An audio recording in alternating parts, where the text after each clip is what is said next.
Hello everyone, I'm Sahid. Thank you for clicking this video. I am very happy that you're here.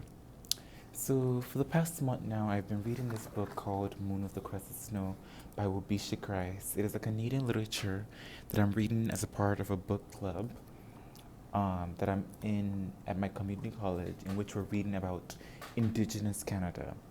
It's been really fun for me reading this book and just getting to be immersed into this new perspective and this new culture, and it's just been really interesting.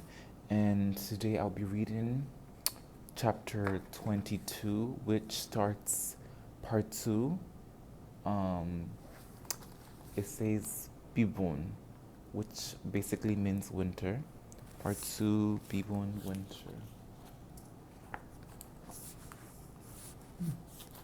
Sorry, I was just looking at something else in the back, but we're gonna start part 2 today. And before I start part 2, I want to sort of give a brief summary to the other chapters that I've sort of read and how we got to the point that we're in today. So to begin, I like to sort of mention about the community. So in this book, we're reading about a small anishinaabe community within the northern region of Canada. Um, they're among the Anishinaabe people are among the First Nations in Canada, which are some of like the first indigenous groups to exist and still exist today, even if they're not as much as they were when when these indigenous community were sort of, I guess, dominating their land and sort of living freely before settlers and white, but specifically white settlers, sort of took their land away from them. But this community is truly resistance, and they've been resistant for centuries. And so it just by by this community still existing today shows that they resist against all those sort of early colonizations that try to take their land away from them. Um, I also like to mention about sort of what this community happens to be facing today. Within this book, I mean, sorry, not today, but within this book, is that they're currently facing a power outage that's deeply affecting their community. This power outage has sort of caused them to make sudden changes in their lives, and people's sort of motives, attitude, moods are changing significantly, and due to this, people are becoming panicked, anxious, and just worried about what's yet to come. And we realized, in a few chapters before this one, that it's not only happening in their community; it's happening in in nearby communities. And in one of the chapters, it started with two young men who were fleeing from a city that's near them in the south called Gibson. And then later on, we also have another man, Justin Scott. He was also fleeing from Gibson. He saw the sort of like the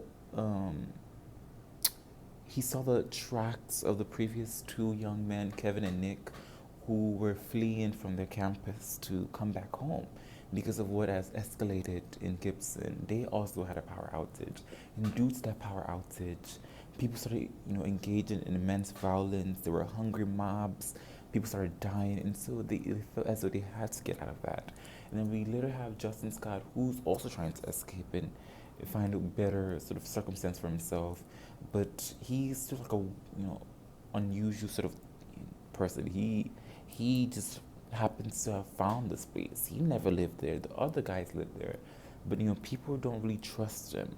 And then recently, in the previous chapter, some few people, about four, they came all the way from Everston Mills, which is a city that's sort of further south compared to Gibson, and they're sort of, excuse me, they sort of just come and expressing their hunger, but this also leads to something as the new outsider Justin Scott sort of shoots at the leader, And that sort of escalates. And now I'm sort of curious on what's going to happen in this chapter 2 and what we're going to be reading about.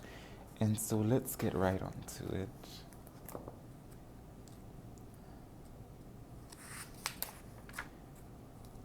Chapter 22. Even rummaged through the old man's closet, feeling for heavy winter jackets, or at least thick wool. The dark, damp basement already reeked of mold, and as he reached deeper into the garments, the scent of mothballs danced with the must in his nostrils. He felt a coarse jacket and pulled it out into the faint daylight coming through the small window above his head. It was a formal military blazer. He recognized it from Remembrance Day, ceremonies and grand entries at powwows.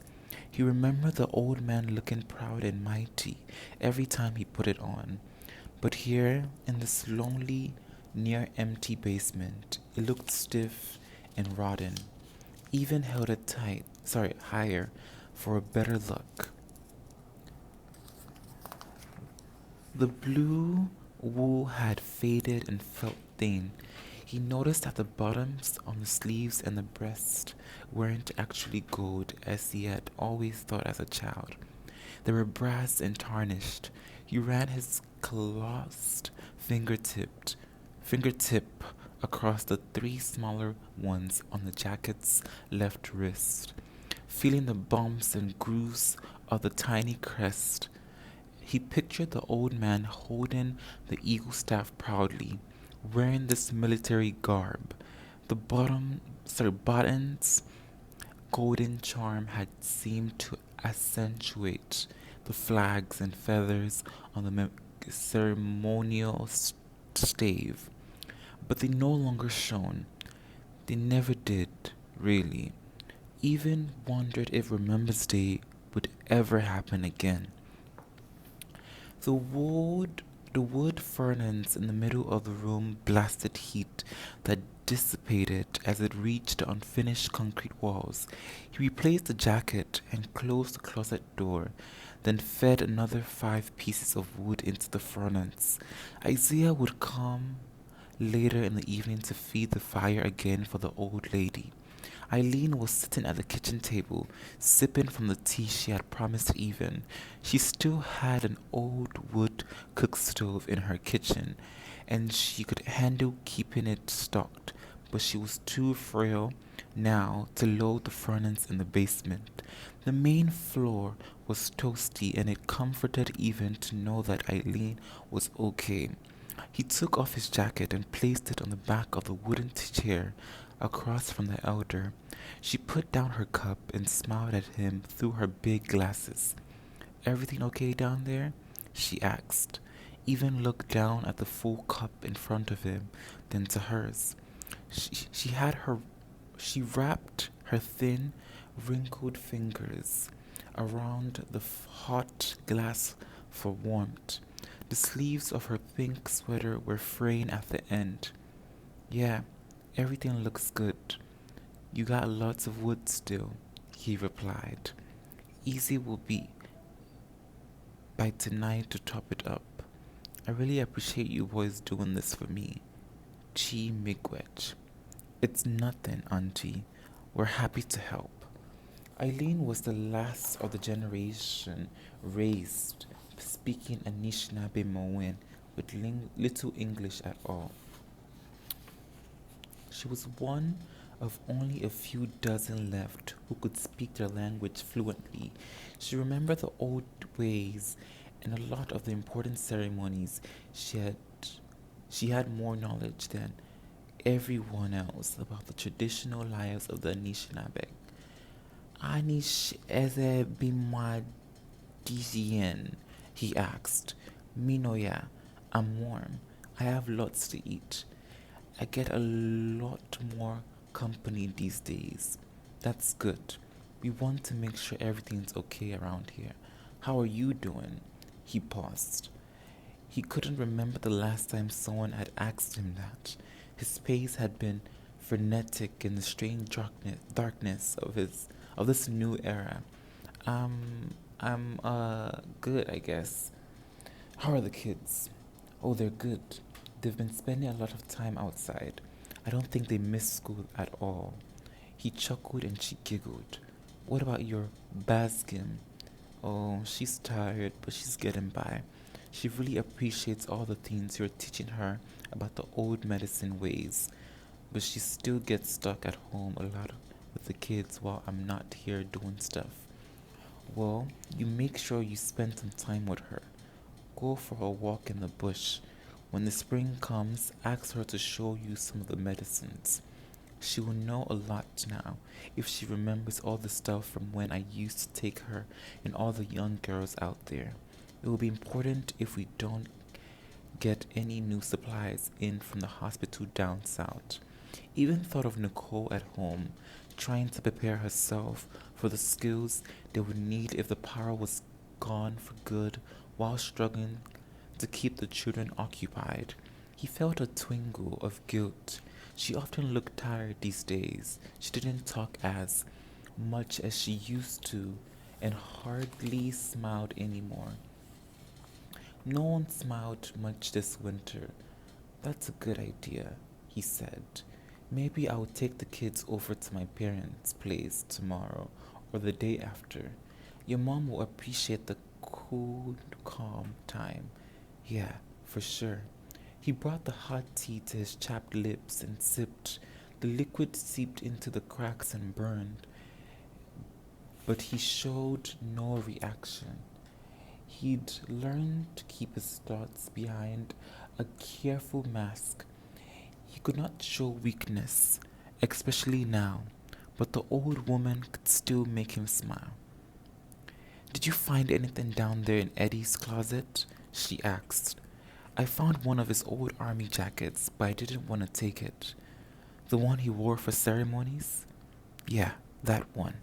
Ah, yes, he loved that one. She looked out the window. Her husband had served in the Korean War and had been the last wartime military veteran in the community. He had died 4 years ago, disappointed that no young people had followed his path. He had been celebrated as a strong warrior and a respected elder. Even thought about him now, wondering if he could have been able to help guide the young people through this catastrophe if he were still alive. Even sipped the tea slowly. There was no need to fill the silence. If we make it through this winter, even thought, we'll be okay. Often Eileen shared a teaching or an old story with the young men when they came to visit. Once in a while, someone would bring a group of children or teens to hear some old Nana Bush stories or her memories of the old days. There had been no electricity in this community when she was a child, and parents sometimes brought the young one to her to remind them that life was possible without the comforts of modern technology. Now, it was critical that they learn how the old ones lived on the land. You know, when young people come over, sometimes some of them talk about the end of the world, Eileen said, breaking the silence and snapping even out of his wool gathering. He looked up from the plaid pattern on the vinyl tablecloth to the old woman's face. They say that this is the end of the world. The power is out, and we've run out of gas and no one's come up from down south. They say the food is running out and that we're in danger. There's a word they say to apoca- apocalypse? Yes, apocalypse. What a silly word. I can tell you there's no word like that in Ojibwe. Well, I never heard a word like that from my elders anyway. Even nodded, giving the elder his full attention. The world isn't ending, she went on. Our world isn't ending. It already ended. It ended when the Jagnash came into our original home down south on that bay and took it from us. That was our world. When Nash cut down all the trees and fished all the fish and forced us out there. That's when our world ended. They made us come all the way up here.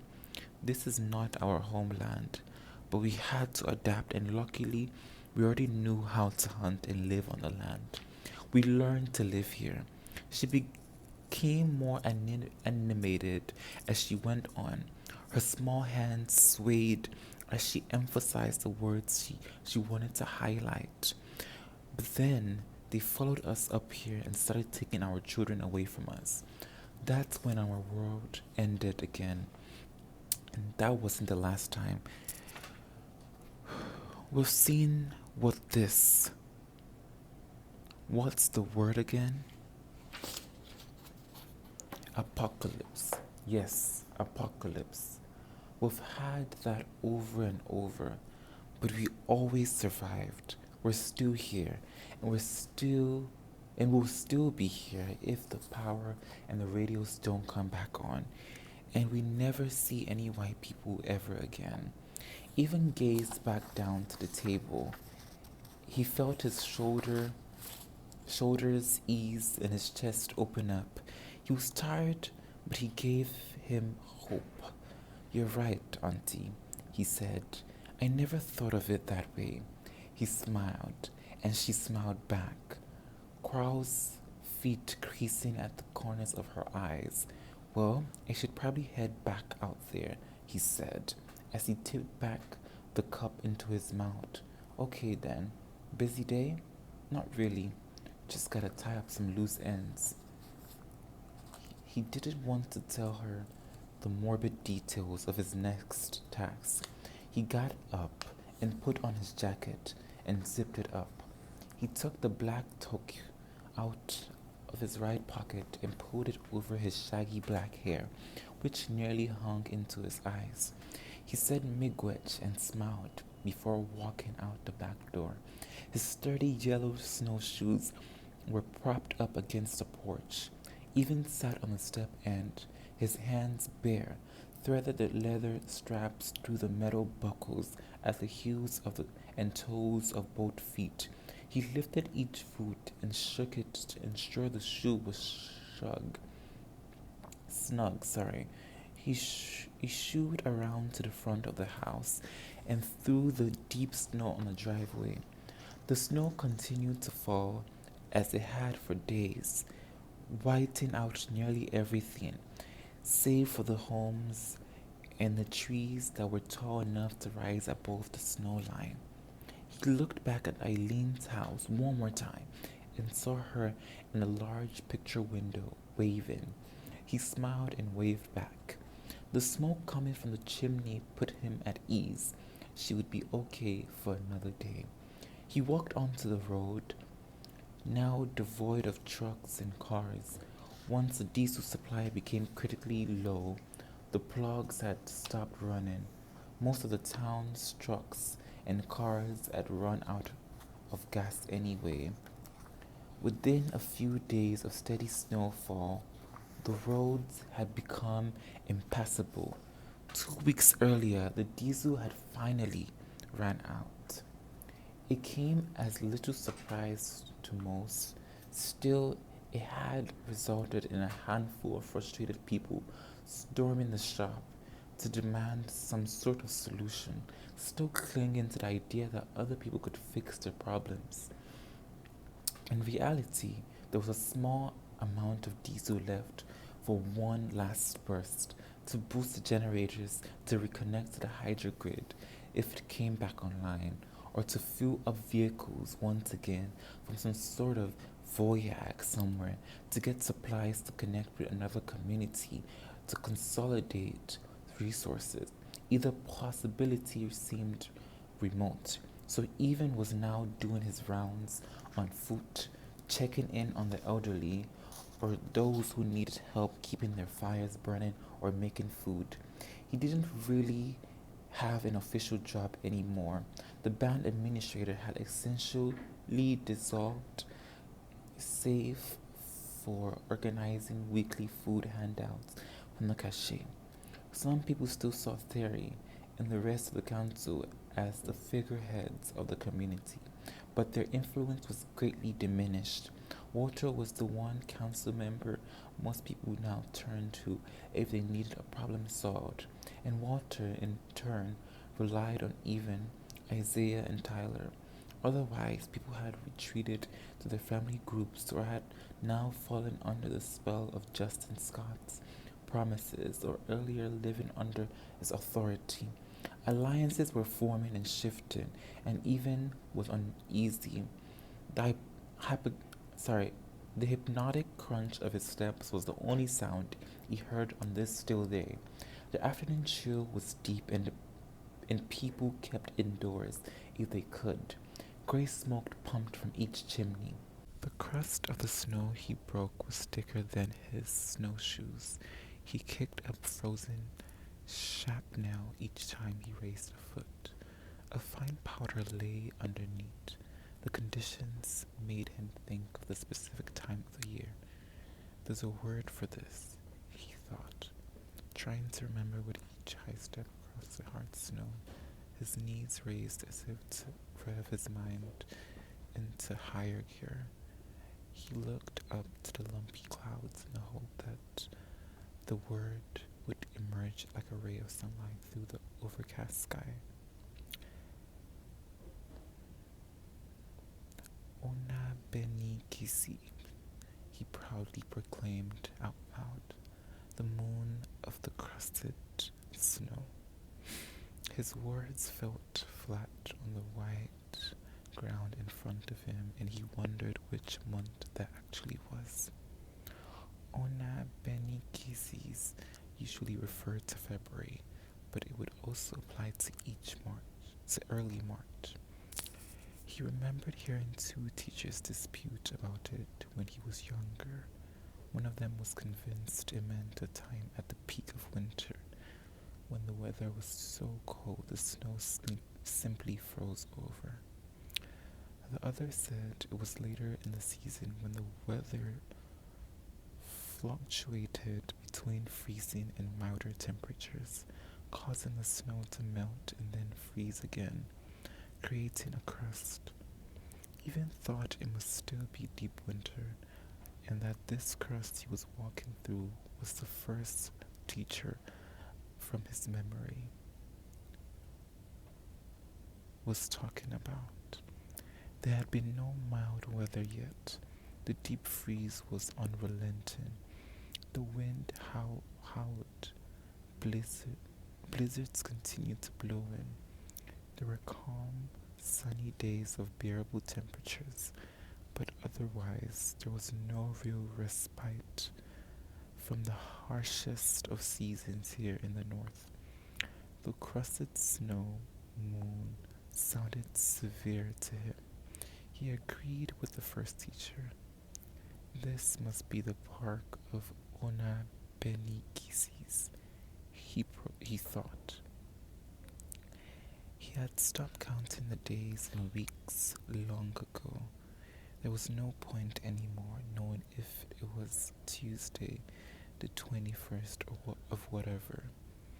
All that mattered was getting through each season and preparing for the next. Now the milestones he used to mark time were the deaths in the community. The toll was rising steadily as people perished through sickness, mishap, violence, or by their own ends. Even in a place as familiar with tragedy as a northern reserve, it had reached levels he had never experienced. Even trips to the band office, the elders' homes he served, and back home had become routine. He had trained himself to think deliberately, to ponder things that settled his mind. He thought about spots where they could gather more wood. He reviewed rabbit snare knots. He visualized pulling back an arrow and letting it fly at a target. He had discovered that reviewing routines in his head helped him keep desperation at bay. As long as the wind didn't blow too harshly and the snowfall abated. He even enjoyed these walks. He trudged up to the side of the garage at the band office. He opened the heavy green door that was never locked anymore and propped it open with a gray cinder block to let in some mirage light. He stepped inside and went right to the chains that opened the garage door manually. He pulled down and it slowly lifted, letting in a silver of white daylight underneath. A few more solid yanks of the chain and the door was up, illuminating the garage behind him. He ignored the rows of bodies wrapped in blankets and bags and stepped back outside to await the others. Two figures appeared on the hill in the distance, pulling a sled. Even recognized his friends by their walk, even in snowshoes. They were immersed in conversation, making animated hand gestures. The two young men had become accustomed to their grim task as makeshift undertakers. The plastic sled scraped loudly against hard snow, drowning out their voices as they neared. Its heavy cargo dug into the crusty chunks and powder, sinking in slightly. The two seemed to ignore it as they greeted even.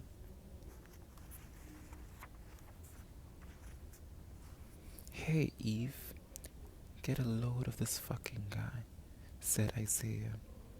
He figures Toronto would have been a playoff spot by now. "Fucking right they would have been," said Tyler. "They had the hottest start ever, and if they kept it up, playoffs would be starting pretty soon."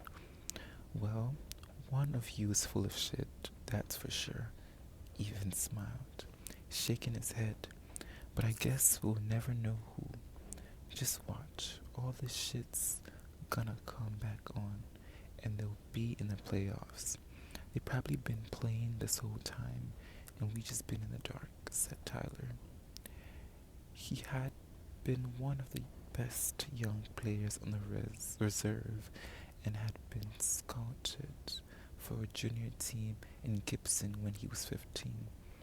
But there was a blizzard the day he was supposed to fly down, stranding him on the reserve, and the opportunity never arose again.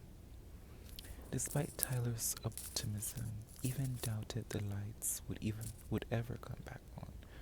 Hockey as we know it is done, he thought.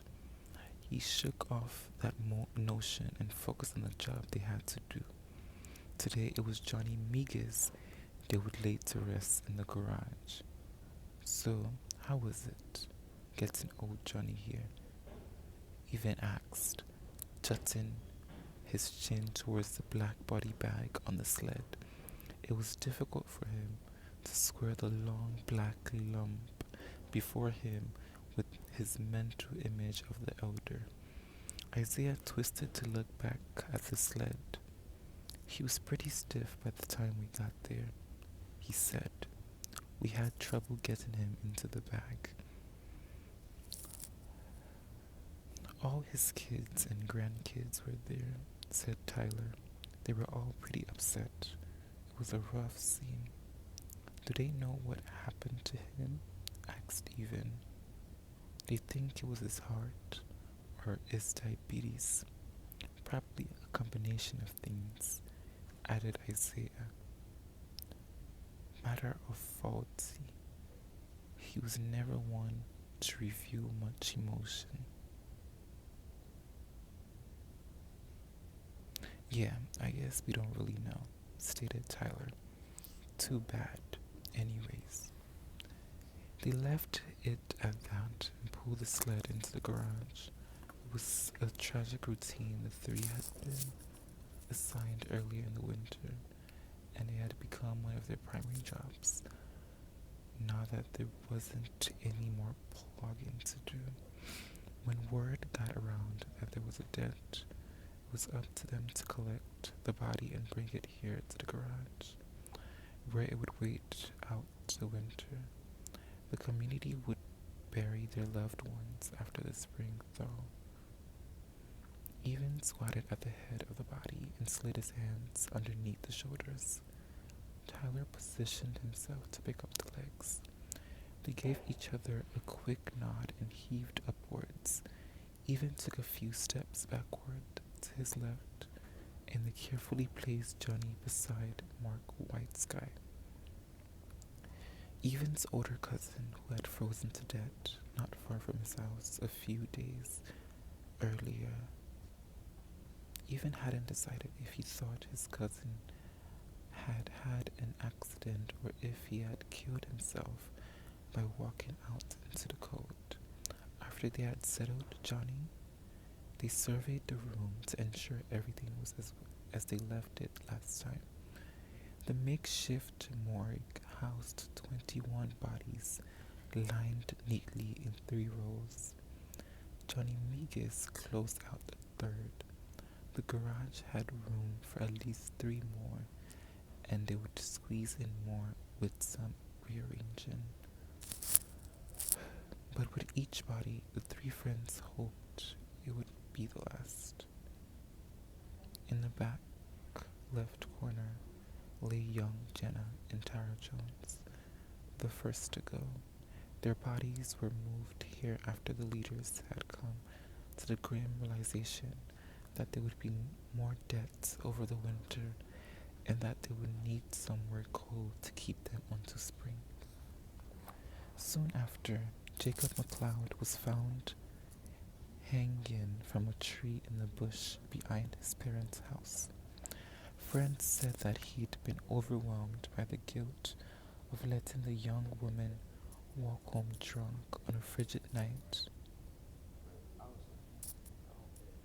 They'd been his close friends. His body lay beside theirs, but dispute lingered over what exactly happened to the girls. Word trickled through the rest that Scott somehow got hostile that night. But when asked about it, Cam and Sydney either wouldn't talk about it, or they'd say they didn't remember. Scott had allies on the res now, and it was hard to get answers. He and his cronies lived in the duplexes that had been abandoned when families began consolidating as the blackout wore on. Next to Jacob's body, wrapped in old, tattered blue sheets, was his cousin, Dion McLeod.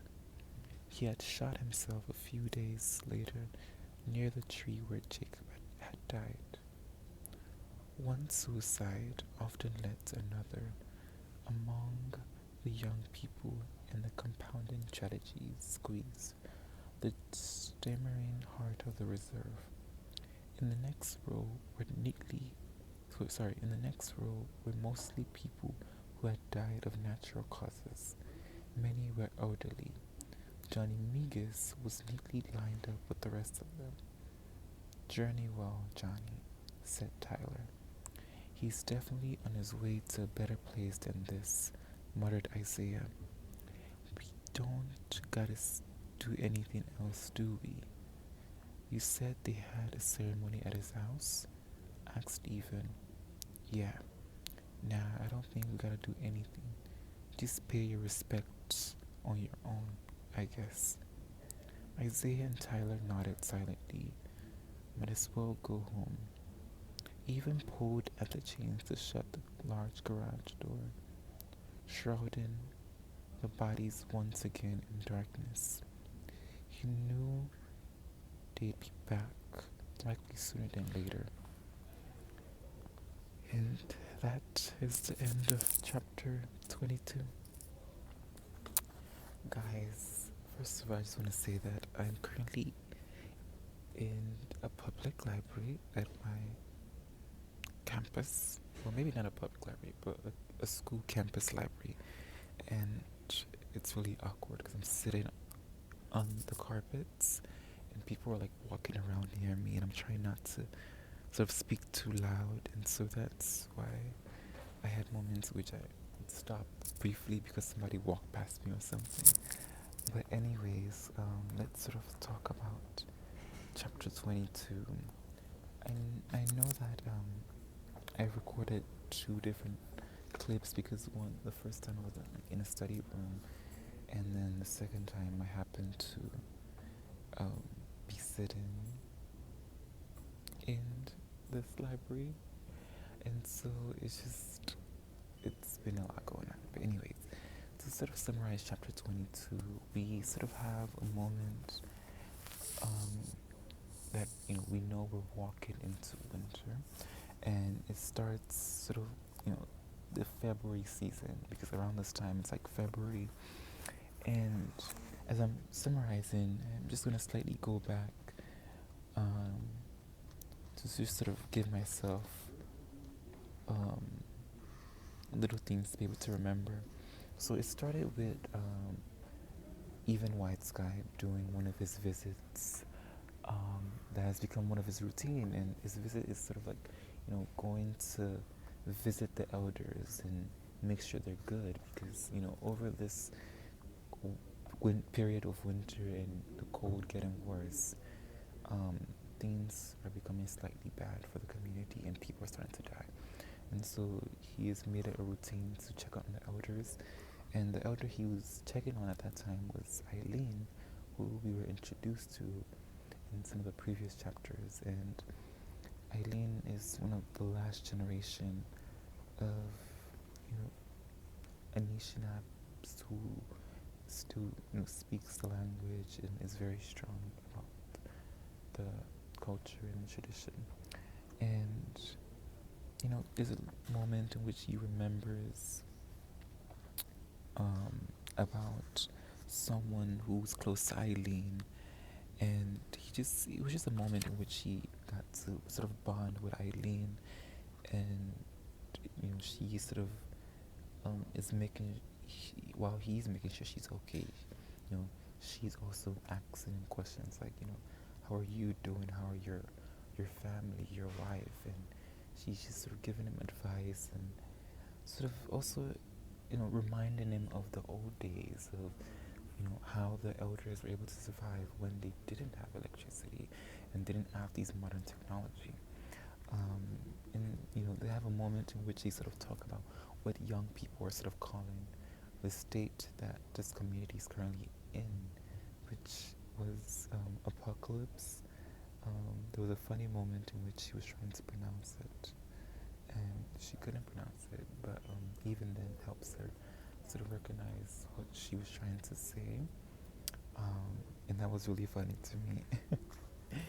But anyways, and then we also have moments in which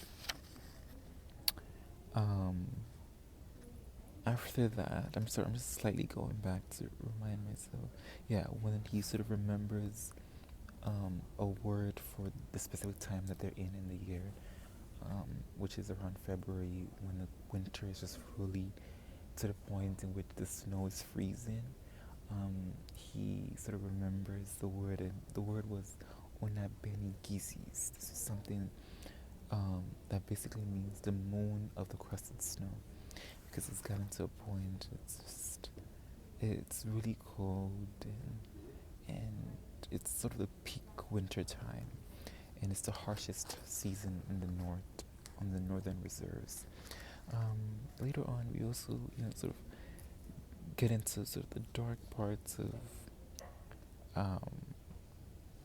sort of remembering about sports and things they wish they were able to watch, because due to the no power they weren't able to watch the hockey playoffs and things like that.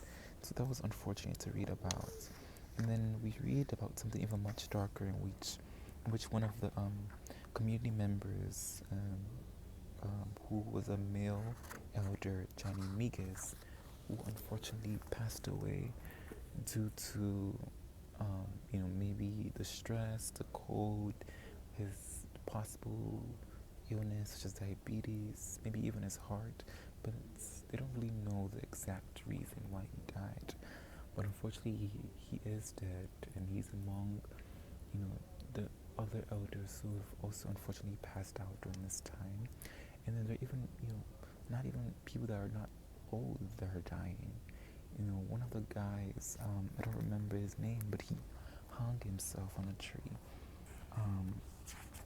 Sorry, I'm gonna go back. It was. I just read about him. One of the guys died, and it was Jacob McLeod. And reading about that was really sad. And then his brother, Dion McLeod, also, unfortunately shot himself a few days later. And I was just like, what? This is just a deeply horrible time for the community.